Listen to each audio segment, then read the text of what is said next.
मेरे दोस्त, सर्वप्रथम आप सभी को नमस्कार, आदाब, सत श्री अकाल। सर्वप्रथम आप सभी देशवासियों को रक्षाबंधन की ढेर सारी शुभकामनाएं। मेरे दोस्त, अगर मैं आप लोगों से पूछूं कि हर रिश्ता में से सबसे बड़ा जो रिश्ता होता है, सबसे लॉन्ग टर्म तक चलने वाला, वो कौन सा है?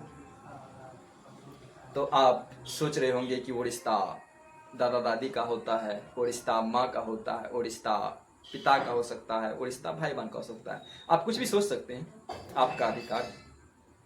परंतु अगर मैं अपना बात बोलूं, मैं अपना बात रखूं, तो मेरे अनुसार से हर रिश्ता में से जो सबसे लॉन्ग टर्म तक चलने वाला रिश्ता होता है, वो आपका भाई बहन का है। क्योंकि जब कोई बच्चा जन्म लेता है तो जन्म के साथ ही वो किसी का भाई हो सकता है, किसी की बहना हो सकती है। अगर खास न भी हो तो बगल वाले का तो हो ही सकता है।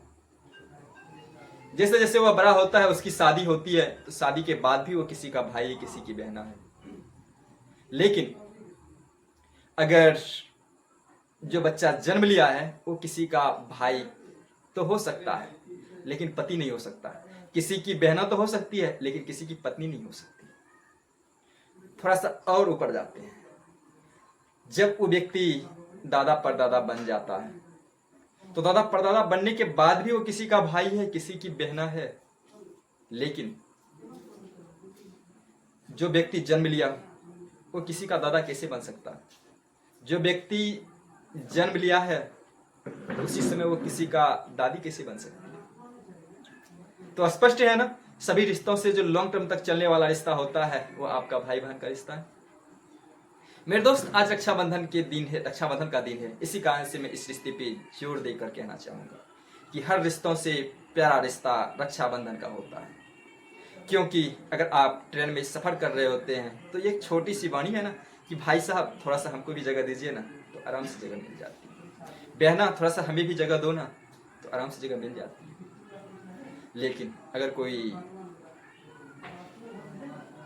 एक ऐसी लड़की है जिनकी शादी नहीं हुई है, अगर आप उनसे बोलें कि भाभी थोड़ा सा हमको भी बैठने दो ना, तो उसमें पता नहीं कितनी लाजत्ता पड़ेंगे। स्पष्ट है ना, सबसे सुंदर रिश्ता भाई बहन का रिश्ता हुआ करता है। तो इस रक्षाबंधन की अवसर पे ही मैं रक्षाबंधन से जुड़े अनसुनी कहानियां जो है आप लोगों के बीच शेयर करूंगा। वो ऐतिहासिक दृष्टिकोण से अति महत्वपूर्ण है। हो सकता है इनमें से कई हो कि आप लोग जानते भी होंगे। उनमें से जो सबसे पहला कहानी उभर के आता है वो आपका है 326 ईसा पूर्व की, लगभग सिकंदर के समय की। तो सिकंदर और पोरस का एक हिस्सा सामने उभर के आता है जो रक्षाबंधन के लिए प्रचलित थे। जब सिकंदर भारत पे आक्रमण कर रहा होता है तो उस समय जैसे ही भारत में प्रवेश करता है तो पोरस का राज्य मिलता है। पोरस पे वो आक्रमण करता है। पोरस उसमें एक शक्तिशाली राजा हुआ करता था। तो यह जानकर सिकंदर की पत्नी चिंतित हो गई। उनको लगने लगा कि हो सकता है पोरस के हाथों सिकंदर की मृत्यु हो जाएगी, मेरी पति की मृत्यु हो जाएगी। तो अपनी पति की रक्षा के लिए उन्होंने उपाय ढूंढना प्रारंभ किया। उसी समय सिकंदर की पत्नी को पता चलता है कि भारत में जो प्रचलित त्योहार है वो रक्षाबंधन का है, जिनमें जो है भाई बहन की रक्षा करते हैं। उसी समय सिकंदर की पत्नी प्रू को कहें तो पोरस को राखी भेज देती है। जैसे ही राखी भेज देती है, पोरस हैरान हो जाता है, चकित हो जाता है, ये कैसा? उसके बाद पोरस युद्ध चल रहा होता है, उनकी जान लेने वाला ही होता है सिकंदर की। तो उन्हें याद आता है कि उनके लिए सिकंदर की पत्नी ने राखी भेजी थी और उसका वो जान बख्श देता है। उसके बाद स्वयं उनका गुलामी करता है और दरबारी बन के रहता है। और इतिहास में ऐसा मिलता है कि थोड़ा बहुत क्षेत्र इनको भी राजकाज करने के लिए दिया जाता है ना। हम भारतीय की सभ्यता संस्कृति ही ऐसी है। कोई विदेशी क्यों ना हो, अगर भाई कह के पुकारता है तो हम लोग जो है उसे अपना बहना मानते हैं और अपना बहन से ज्यादा प्यार देते हैं, उनकी रक्षा करते हैं। वैसे ही एक कहानी उभर के आती है कर्णावती और हुमायूं की। वही कर्णावती जो राणा संगा की पत्नी हुआ करती है। तो बात ये उस समय की है जब राजपूताना राज मुस्लिम आक्रमणकारी के ऊपर लड़ाई छेड़ता है। तो उस समय चित्तौड़ के राजा राणा सिंह की मृत्यु होने के बाद सेना का नेतृत्व उनकी पत्नी कर्णावती के हाथों आ जाती है। उसी समय एक और आक्रमणकारी जो राजपूत ही हुआ करता है गुजरात से, बहादुर सिंह, उसके ऊपर अटैक कर देता है। ऐसे में कर्णावती हुमायूं को एक पत्र और साथ में राखी भेजती है और लिखती है कि हमें भाई की रक्षा की जरूरत है। उस समय हुमायूं युद्ध में बिजी रहता है। जैसे ही वो उस पत्र को पढ़ता है तो उन्होंने तुरंत ही अपनी फौज को चित्तौड़ की ओर रवाना करता है। अफसोस, हुमायूं को लेट हो जाता है वहां तक पहुंचने में।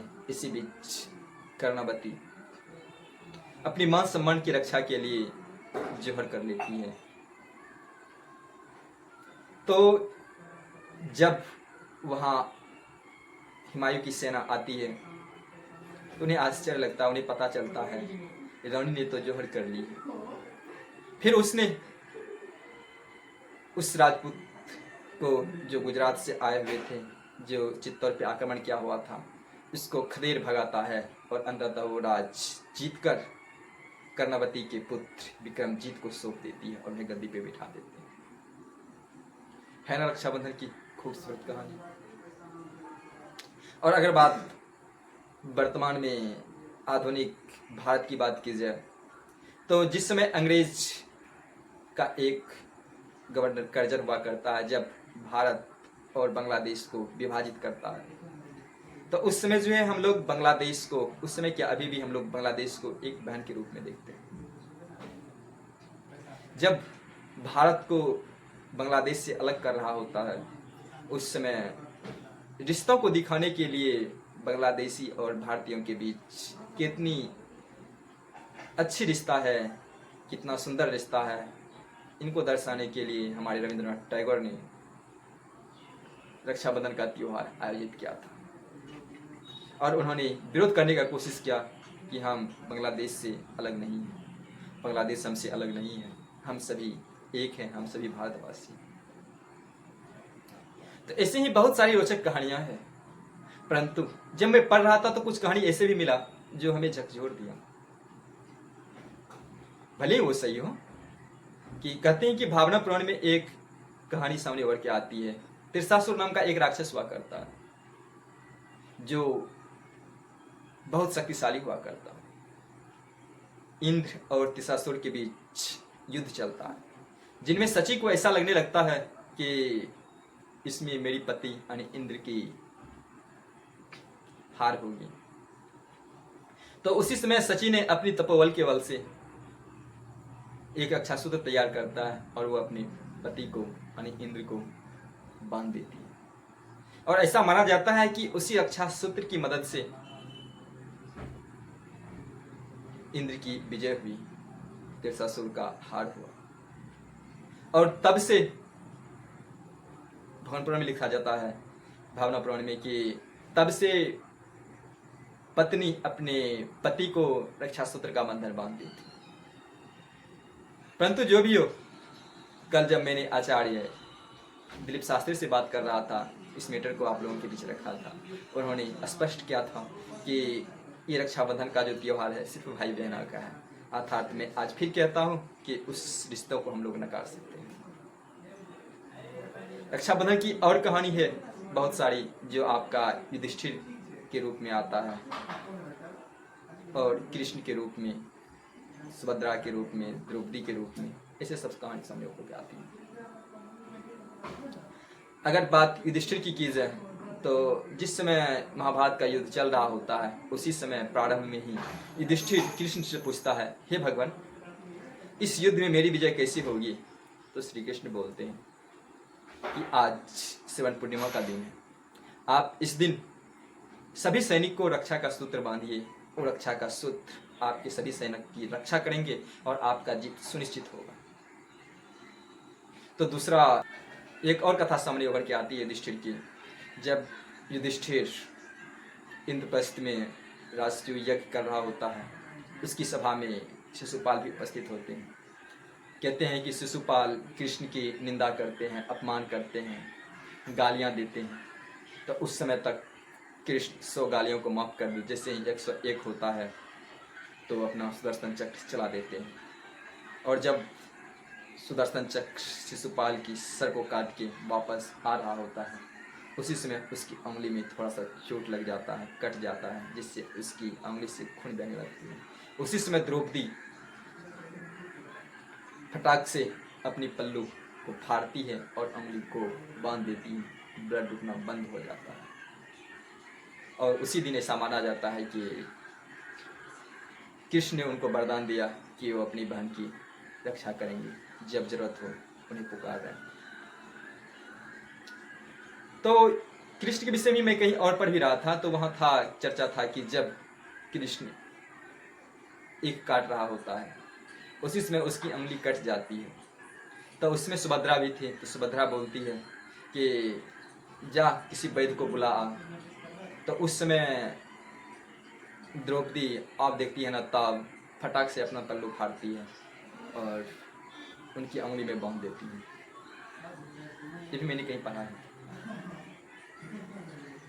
ऐसे ही कहानी चलता रहा और आज हम लोगों को रक्षाबंधन का त्यौहार भाई बहन के रूप में एक ऐसा त्यौहार सामने उभर के आता है जो हम भाइयों को बहना के ऊपर अपनी कर्तव्यों को दर्शाता है और बहना का भाई के ऊपर। ये रिश्ता अनमोल है। इस रिश्तों को हम लोग ऐसे बयान नहीं कर सकते। इस रिश्तों के बहुत सारे बेनिफिट हैं, हानि तो कुछ दिखता ही नहीं। भले ही आप सोच रहे होंगे कि इस रिश्ता के आड़ में सिकंदर की पत्नी ने कुछ गलत किया पुरुष के साथ, परंतु जो भी हो, ऐसे गलती 1000 करते रहे कोई बाहरी, लेकिन जैसे ही हमें भाई कहकर पुकारेंगे तो हम लोग उनकी रक्षा के लिए, उनकी सुरक्षा के लिए हमेशा तत्पर रहेंगे। क्योंकि रक्षाबंधन का त्यौहार हम समस्त भारतीयवासी के रग रग में बसता है, हम समस्त हिंदुस्तानियों के रग रग में बसता है। हमारी पहचान हमारी सभ्यता और संस्कृति से है। और हम समस्त भारतीयों को चाहिए भी कि अगर कोई हमें भाई कहें तो उस बहना की रक्षा करना, उस बहना की मांग को पूरा करना, उस बहना की हर संभव खुश रखना हम लोगों का परम कर्तव्य बन जाता है। फिर मिलते हैं कभी अगले एपिसोड के साथ। Thank you. Have a nice day. आपका दिन शुभ हो। नमस्कार।